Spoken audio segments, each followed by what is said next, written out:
Bom dia, boa tarde, boa noite, tudo bem, galerinha? Mais uma videoaulazinha aí comigo, Rodrigo de Biologia, para a gente poder aí reforçar o nosso conteúdo, tá bom? Então hoje a gente vai dar continuidade à Bio 1, da segunda série, e essa aulinha fala do capítulo 15 sobre a parte do sistema nervoso, né? Então a gente vai ver umas figurinhas aqui, para a gente poder compreender um pouquinho melhor todo esse assunto do sistema nervoso. Então, começando agora aqui, nós temos o sistema nervoso. Ele é dividido, por exemplo, em dois tipos, né? O sistema nervoso central, esse SNC, e o sistema nervoso periférico. O que a gente vai ver nesse primeiro momento é o central. Mas aqui a figura, para a gente elucidar um pouco melhor, reparem, o sistema nervoso, então, ele é compreendido pelo central e pelo periférico. O que a gente vai ver nesse primeiro momento? O central, ele é dividido em encéfalo e medula espinhal, e o sistema nervoso periférico, ele é dividido nos nervos e gânglios. Então, são essas estruturas aqui que a gente vai dar uma estudada nas características, o que elas coordenam no nosso organismo e tudo mais. E na figurinha da direita, né, é a posição no organismo, né, no corpo, né? Então, por exemplo, o nosso sistema nervoso central, o encéfalo, está restrito aqui à região da cabeça, e aquele cordão nervoso que se espalha até lá o cóccix praticamente, né? Uma região estrutural acima dos glúteos, nós temos esse cordão nervoso chamado de medula espinhal. O nosso encéfalo, então, essa região aqui da caixa craniana, nós temos a massa cinzenta e a massa branca. Lembra que o encéfalo nada mais é do que um conjunto de células, os neurônios, que são as células nervosas. Então, o corpo celular ele vai ter uma massa predominantemente cinzenta, já que é uma região mais densa, e a parte da massa branca ela é composta por aquele filamento do axônio, né, do filamento da célula nervosa, que é menos densa, por isso fica numa cor esbranquiçada. Então, a massa cinzenta é o corpo celular, geralmente ali acaba auxiliando, né, no controle, como, por exemplo, da pressão sanguínea, da respiração, dentre outras reações do organismo.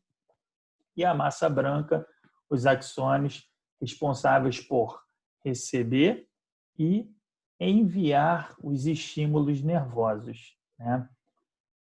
Então, nós temos agora aqui, quando a gente fala do encéfalo, a gente olhando na figura lá embaixo, do lado esquerdo, né, a massa branca, que seriam ali as regiões dos axônios, né, aquele alongamento da célula nervosa. E aqui a massa cinzenta, ela fica aqui ao redor dessa massa mais escura devido à presença de corpos celulares. São bilhões de corpos celulares, bilhões de neurônios que existem no nosso cérebro, tá? Ou no encéfalo.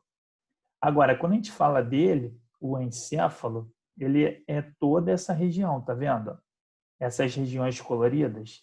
Ou seja, a gente divide o encéfalo em basicamente três estruturas. É o nosso tronco encefálico, então o tronco encefálico, cérebro e cerebelo. Essas três regiões aqui compõem o encéfalo. Geralmente no popular a gente acaba falando cérebro, encéfalo, mas o encéfalo ele é cérebro mais o tronco encefálico e o cerebelo, tá? Repare que nessa figura existe uma correlação entre a cor do nome e a região do nosso encéfalo, que aquela região faz parte. Então, a gente vai detalhar cada uma dessas estruturas e, no caso, as principais funções que eles desempenham no nosso organismo. Não podemos esquecer do seguinte: seja o sistema nervoso central ou periférico, o tempo inteiro eles vão estar atuando naquela palavrinha chamada homeostasia ou homeostase. Ou seja, é quando o nosso organismo ele vai estar funcionando de uma forma equilibrada e ajustada, harmônica. Então, tudo que acontece ou tudo que o corpo tem que responder mediante um acontecimento, ele vai ter que estimular vias metabólicas, reações. E nós temos essas estruturas trabalhando, fazendo uma divisão de tarefas e coordenando esse equilíbrio, essa homeostase. Então, a primeira parte que a gente vai ver do encéfalo, tronco encefálico. Repare que o tronco encefálico ele tem aqui essas três regiões, o mesencéfalo, a ponte e o bulbo. Como o próprio nome já dá a entender, repare que a ponte faz a ligação, tá vendo? Do mesencéfalo com o bulbo. Então, a ponte é a parte de ligação entre essas duas regiões do tronco encefálico. E o mesencéfalo, geralmente, ele atua nas estruturas que estão relacionadas à visão, à audição. A ponte, além de fazer essa ligação, ela está atuando mais diretamente no processo fisiológico da respiração e transmissão do impulso nervoso. Aquele impulso que sai do encéfalo, ele vai passar para a medula para depois ir pelos nervos, sistema nervoso periférico, para chegar na extremidade da pele, do órgão ou de um tecido, de uma célula e desempenhar uma reação. O bulbo, galera, tá aqui, ó, frequência cardíaca e respiratória. Então, o bulbo ele fica controlando principalmente a concentração do gás CO2, o gás carbônico. Quando a concentração desse CO2 no sangue está acima do normal, do tolerável, o bulbo vai sensibilizar as estruturas cerebrais para que aumente, que eles mandem respostas aos pulmões e ao coração para que aumente a frequência cardiorrespiratória. Então, o bombeamento do sanguíneo vai ser mais rápido e, ao mesmo tempo, a respiração também para eliminar o excesso de CO2 detectado pelo bulbo no sangue e, ao mesmo tempo, entrada do oxigênio. Depois do tronco encefálico, né, nós vamos ver aqui, ó, o cérebro. Então, o cérebro, tá vendo? Ó, falamos do tronco encefálico e das três estruturas. Agora nós temos o cérebro com essas duas principais regiões. O cérebro a gente divide ele em telencéfalo, que é essa porção aqui vermelha maior, né? É ela que geralmente a gente acaba, quando pensa em cérebro, a gente associa logo aquela estrutura toda ali de cima, né? E o diencéfalo está mais na região central, tá vendo aqui na cor verde? E o que acontece? É a partir dele que, de novo, a gente tem o controle da homeostasia. Sendo que no diencéfalo, você tem aqui algumas funções. Ó. O controle, por exemplo, pelo diencéfalo ocorre nas vísceras, então, controle do funcionamento dos órgãos, do comportamento emocional, do ritmo circadiano, aquele que controla e faz o corpo perceber se é dia, se é noite. Atividade motora involuntária. Então, por exemplo, o nosso coração bate sem o nosso controle, né? Então, na verdade, esses movimentos involuntários que não dependem da nossa vontade para a gente exercer aquela ação, tem aqui a participação do diencéfalo. Dele partem esses impulsos nervosos para desempenhar essas funções. Quando a gente fala do diencéfalo, a gente ainda pode ter uma classificação de duas regiões distintas e importantes, o tálamo e o hipotálamo. Como a gente pode ver, ó, o prefixo hipo, né, vai significar para a gente que é a região abaixo do tálamo. Então, aqui o tálamo parece esse grãozinho, né? E logo abaixo nós temos o hipotálamo, essa regiãozinha menor. E por que essa importância toda dessas duas regiões? Porque é o tálamo que faz a ligação, a conexão do sistema nervoso central com o córtex, que é aquelas regiões que vão participar do processamento das informações. Enquanto que o hipotálamo é a região de ligação do sistema nervoso com o sistema endócrino. Lembra que o sistema endócrino são os hormônios. Então, todo estímulo aqui gerado pode servir, por exemplo, para sensibilizar as glândulas e essas glândulas que fazem parte do sistema endócrino fazer a liberação de seus hormônios.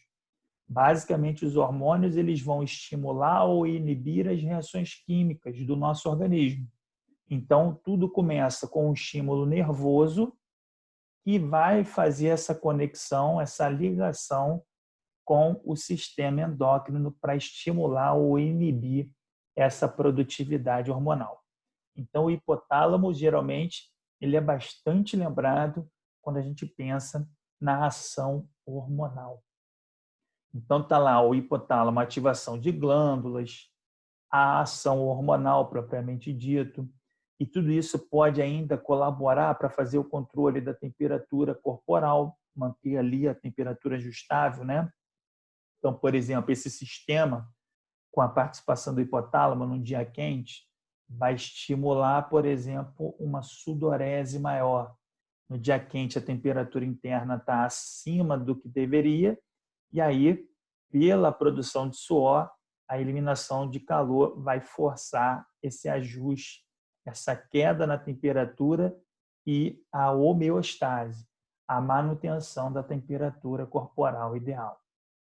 Além disso, nós temos também essa região do hipotálamo controlando o apetite, controlando o sono, as emoções, comportamentos sexuais, dentre outras realizadas por essa região. E aqui a última região, ó, chamada telencéfalo, né? A gente falou do diencéfalo, que era do cérebro, e agora o telencéfalo, aquela região verdinha, né? Nós temos aqui a região dividida em duas partes. Essa região do meio, se chama ela de região hemisfério direito ou esquerdo, né? Lembra que ali o direito está do lado aí esquerdo, entre aspas, que na verdade é uma imagem espelhada, né? Então você está vendo aí o lado esquerdo e o direito, e essas regiões que dividem aqui, né, o lado esquerdo e direito, são ligadas, estão conectadas pela estrutura chamada corpo caloso, tá vendo? É como se fosse uma ponte, ó. É uma região de conexão entre o lado esquerdo e o lado direito, tudo bem? Então, o hemisfério esquerdo e direito, conectados pelo corpo caloso, forma o telencéfalo. Essa região verde que a gente está falando, perdão, essa região aqui vermelha que a gente está falando, né? A gente tem a região responsável pela interpretação dos sentidos. Então, tudo que você está tendo uma percepção sensorial, uma percepção externa ou interna, vai ser direcionado para os neurônios do telencéfalo para que eles possam perceber que estímulo é esse e o que o corpo vai desempenhar, qual é a reação nossa perante esse estímulo. Então, controla a movimentação, desenvolvimento de memória, raciocínio, emoções e tudo mais. O nosso córtex, né, o córtex cerebral, é uma região desse telencéfalo, então, e ela é responsável por fazer isso, por receber esses estímulos, por fazer a interpretação deles, determinando assim as respostas necessárias. Reparem que esse hemisfério direito e o hemisfério esquerdo, a gente tem, ó, partes específicas sendo desempenhadas e controladas em uma dessas regiões. Então, por exemplo, né, o nosso lado direito é responsável pela consciência artística, pela criatividade, pela intuição, imaginação, as formas tridimensionais. Tudo isso está mais relacionado à memória, à interpretação e aprendizado pelo lado direito desse nosso telencéfalo. E quando a pessoa tem uma habilidade que ela estimula e desenvolve mais o pensamento analítico, o raciocínio, a linguagem, a escrita, as ciências exatas, controle da mão direita, tudo isso está representando aqui um desenvolvimento maior do nosso hemisfério esquerdo. Ah, Rodrigo, tu falou certo? Falei. Porque, na verdade, o estímulo, os nervos que saem do cérebro, da região do hemisfério direito, elas se cruzam com o que vem do lado esquerdo. Então, elas se cruzam e, por isso, o lado direito controla a mão esquerda e o lado esquerdo controla a mão direita. Tudo bem? Então, depois, para finalizar essa estrutura do sistema nervoso central, nós temos aqui o cerebelo. O cerebelo é essa região que fica na parte de trás, né? Aqui mais ou menos na altura da nuca, tá? Essa região responsável, por exemplo, pelo equilíbrio e pelos movimentos desempenhados por um organismo. Observação que eu coloquei para vocês é que ele então é responsável por receber essas informações dos músculos, dos olhos, fazer essa conexão com o cérebro para que possa manter a postura corporal e também realizar os movimentos necessários na musculatura, seja para pegar um objeto, para focar, para caminhar, para correr, para sentar e por aí vai. Então, tudo isso que a gente viu até agora é o sistema nervoso central. O sistema nervoso periférico, voltando naquela primeira imagenzinha que a gente estava vendo lá, ó, o periférico é aquele que a gente fala de nervos e gânglios. Os nervos é aquela parte do prolongamento das células nervosas. Predominantemente, então, aqui nós temos os axônios. E os gânglios são aglomerações dos neurônios. Então, você tem uma massa densa, uma massa condicionada pelo corpo celular do neurônio. E nesse sistema nervoso periférico, a gente tem nervos, então, né, ou células, de forma genérica, assim podendo ser chamadas, de células ou nervos sensitivos, nervos motores e nervos mistos. De forma bem simples, o que a gente tem que lembrar? O sensitivo é aquele que recebe o estímulo, tudo bem? E ele vai levar essa informação para ser processada. Pode ser até a nossa medula espinhal ou o nosso encéfalo, lembra? Então, tudo aqui em azul, ó, do lado direito, está representado pelo sistema nervoso periférico, que está espalhado pelo corpo, percebendo, recebendo esses estímulos ambientais, por exemplo, ou estímulos internos dos órgãos e tecidos. Eles vão informar, vão levar esse estímulo até a medula ou ao cérebro, ou melhor, ao encéfalo. E depois dessas duas regiões do sistema nervoso central, eles vão mandar impulsos nervosos ao sistema nervoso periférico, respostas, ou seja, o nervo agora vai ser chamado de motor. É aquele que traz a informação do encéfalo ou da medula para que você desempenhe uma determinada ação. Então, se você botou o dedo num prego, células nervosas vão sensibilizadas ali por aquela perfuração informar o cérebro ou medula para fazer com que você tire o dedo depois. Para tirar, vem um impulso nervoso que sensibiliza a musculatura, contrai e você tira o dedo, né? Aqui nós temos o sistema nervoso, então, periférico, que é dividido, ó, sistema nervoso, a gente falou central e periférico, e o periférico, a gente ainda subdivide ele em duas regiões, o somático e o autônomo. O somático, galera, reparem, são todas as ações voluntárias. Então, o sistema nervoso somático depende da nossa vontade para que a gente possa desempenhar uma determinada ação. Por isso está lá, ó, controla o músculo estriado esquelético. É o músculo da perna, do braço, das cordas vocais para você expor sua voz, o som e por aí vai.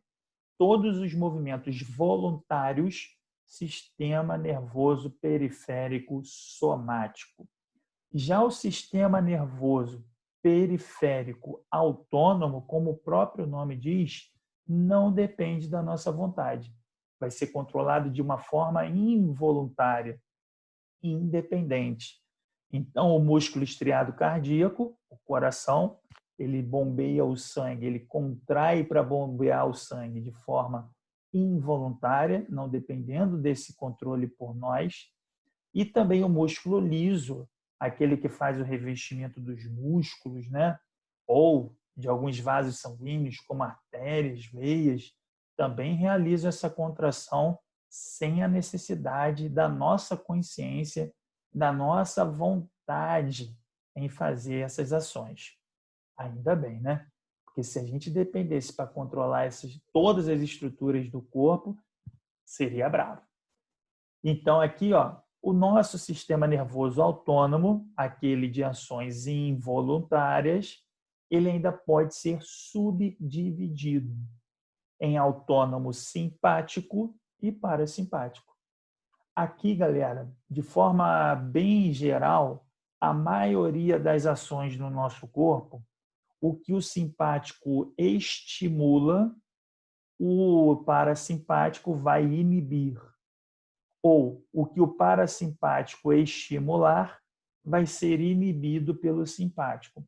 Reparem, eu disse a maioria das vezes, porque em alguns casos o simpático e o parasimpático vão trabalhar juntos, de forma no mesmo sentido e não antagônicas em sentidos opostos, tá? Por exemplo, ó, aqui no gráfico, tá? Na tabelinha, melhor dizendo, da direita aqui embaixo, ó. Enquanto o sistema nervoso autônomo simpático vai dilatar a pupila, quando a gente estiver no ambiente mal iluminado, dilata a pupila, aquele pontinho preto no centro dos olhos, vai fazer com que entre mais luminosidade para, numa situação de escuridão, você perceber melhor o ambiente. Só que quando você está no ambiente oposto, um ambiente que você vai ter ali muita luz, eu não posso dilatar a pupila. Então, o simpático vai ser inibido e eu vou aqui estimular o parasimpático para permitir a contração da pupila. A pupila retrai, diminui, e aí, ao mesmo tempo, significa, então, que agora você não vai ter aquela sensibilidade nos olhos. Ou seja, muita luz no ambiente, não tem a necessidade da pupila ficar muito dilatada, né? Então, repare, um dilata, o outro contrai. Isso para a visão, em relação à retina. Outra característica, quer ver? Ó? Batimentos cardíacos. O parasimpático reduz. Então, ele vai inibir aqui, vai diminuir a frequência cardíaca. Enquanto que o nosso simpático vai estimular, vai aumentar os batimentos cardíacos. Então, eles são, na maioria das vezes, antagonistas, tá? Agora, dá uma olhada lá embaixo, na última função, ó. Eles trabalham junto com o processo do aparelho reprodutor para a ejaculação. Então, enquanto que o parasimpático promove a ereção, o simpático promove a ejaculação. Então, eles aqui estão trabalhando em conjunto, por exemplo, no ato sexual. Eles não seriam antagônicos nesse passo, nessa característica. Tudo bem? Então, na maioria das vezes, eles se comportam como hormônios, como reações antagônicas, tá? Mas não é na sua totalidade, em 100% das ações. Aí tem aqui dois exemplos importantes para a gente. Quer ver? Ó? Numa situação de luta ou fuga, que envolve medo ou estresse, né? Você vai ter aqui a liberação de norepinefrina. Essa liberação lá no nosso cérebro vai fazer com que a suprarrenal, que é uma glândula localizada em cima dos nossos rins, vá liberar o hormônio chamado epinefrina ou adrenalina e cortisol, que é o hormônio do estresse. Tudo isso daqui é liberado com um propósito. A liberação desses hormônios vai aumentar a frequência cardíaca, respiratória, a pressão arterial, para que você consiga bombear um volume sanguíneo com oxigênio e nutrientes até as células.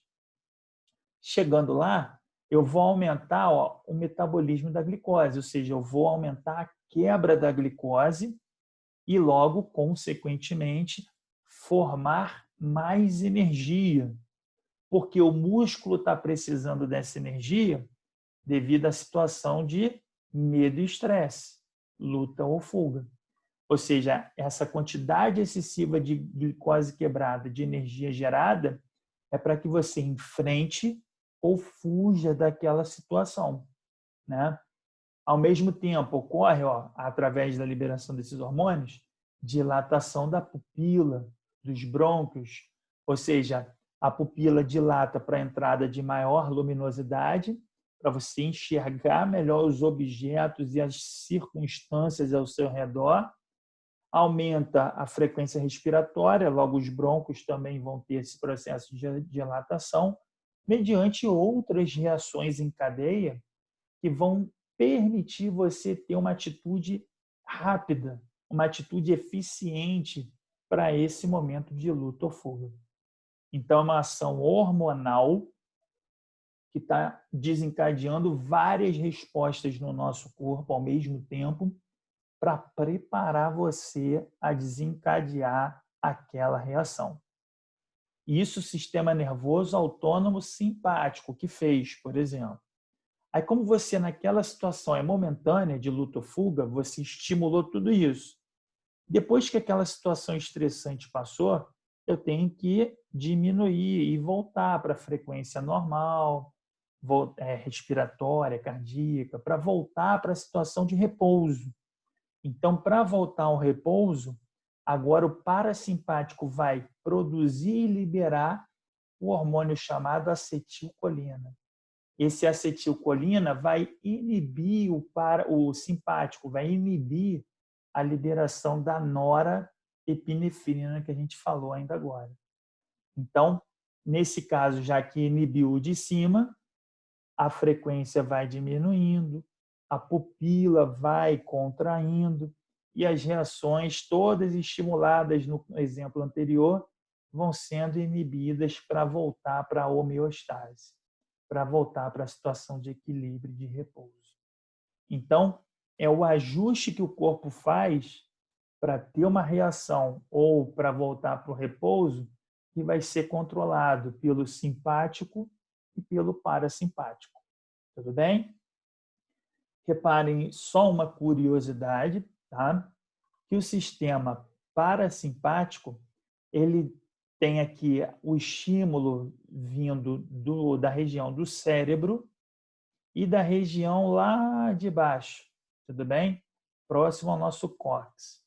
Então, nas extremidades, nós temos os nervos, as células nervosas que estimulam o sistema nervoso autônomo parasimpático.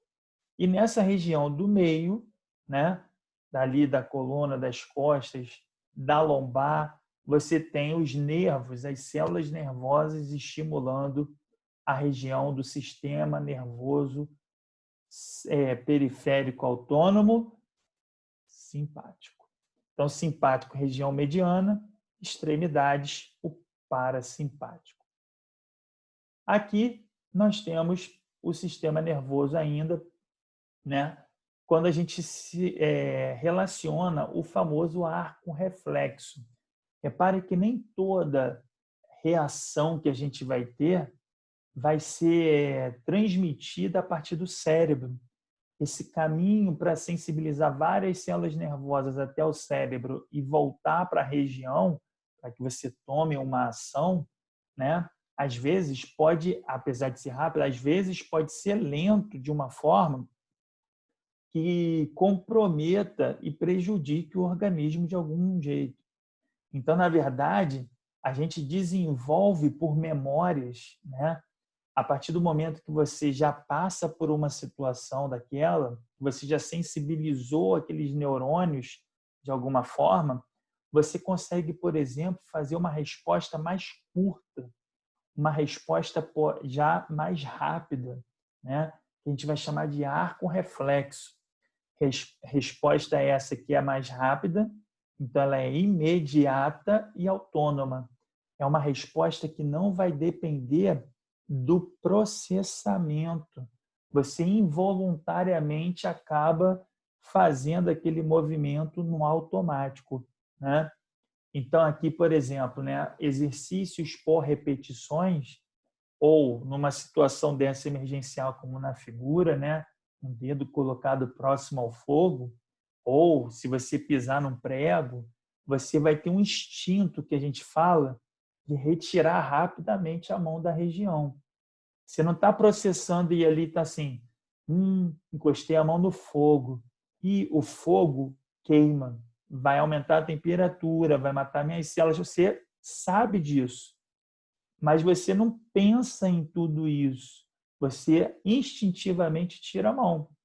Então, se a gente pudesse até traduzir isso de uma outra forma, é como se você se pudesse filmar em super, ultra, mega câmera lenta, primeiro você ia tirar a mão e depois você ia ver a boca com aquele delay, com aquele atraso, fazendo um som de dor, né? Então, essa reação do arco reflexo é muito rápida.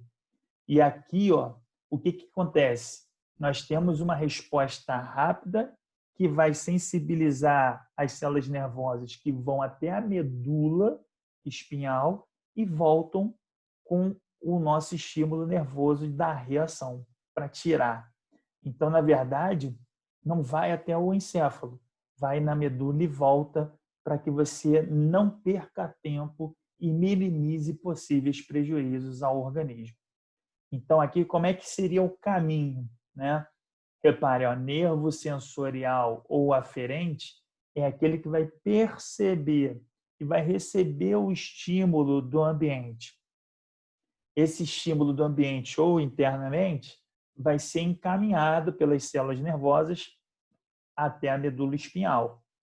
E da medula espinhal parte um estímulo nervoso com a resposta. No caso aqui, o neurônio ou nervo motor eferente. Ele que vai sensibilizar, por exemplo, a musculatura para contrair e você tirar a mão do fogo. Então, olha aqui na figura, ó, o braço, onde tem aqui a mão com o dedo próximo da chama. Repare, no dedo existem as células nervosas que estão ali conectadas a essa superfície corporal, chamada de nervo sensorial ou aferente. Ele vai receber esse estímulo do calor, da chama, do fogo, e vai transformar isso em impulso nervoso que percorre esse neurônio, passa por essa raiz dorsal da medula espinhal, que é essa região daqui, chega na medula, passa por um processamento para que você retire a mão de lá.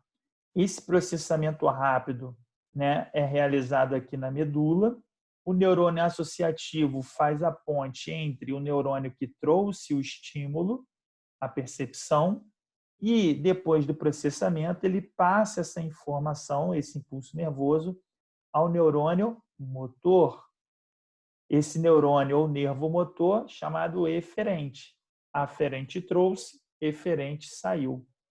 Esse neurônio eferente ou motor sai pela região chamada raiz ventral da medula espinhal, percorre essas células nervosas até chegar no músculo aqui, por exemplo, do braço, para contrair ele e fazer o encurtamento do seu braço. Então, o dedão que estava lá próximo da chama, o dedão vai afastar e assim vai evitar um dano maior. Então, essa resposta, embora toda essa explicação tenha demorado absurdamente, na verdade, ela é em questões muito, muito, muito rápidas, de milissegundos, né? Menos do que um segundo, você percebe que essa resposta vai ser realizada. Então, aqui, aquele exame, né, que alguns médicos vão fazer para testar o arco reflexo, né? Uma perna relaxada, apoiada, ali na altura da coxa. Você tem aquele martelinho que ele pega no tendão, e aí nesse tendão vai sensibilizar células nervosas, musculares, vai trazer o estímulo à medula para, ó, estão tocando aqui minha perna. E aí volta a reação para contrair a região e a perna levanta, né? Então, todos os arcos reflexos, independente de qual tipo seja, vai obedecer esse padrão.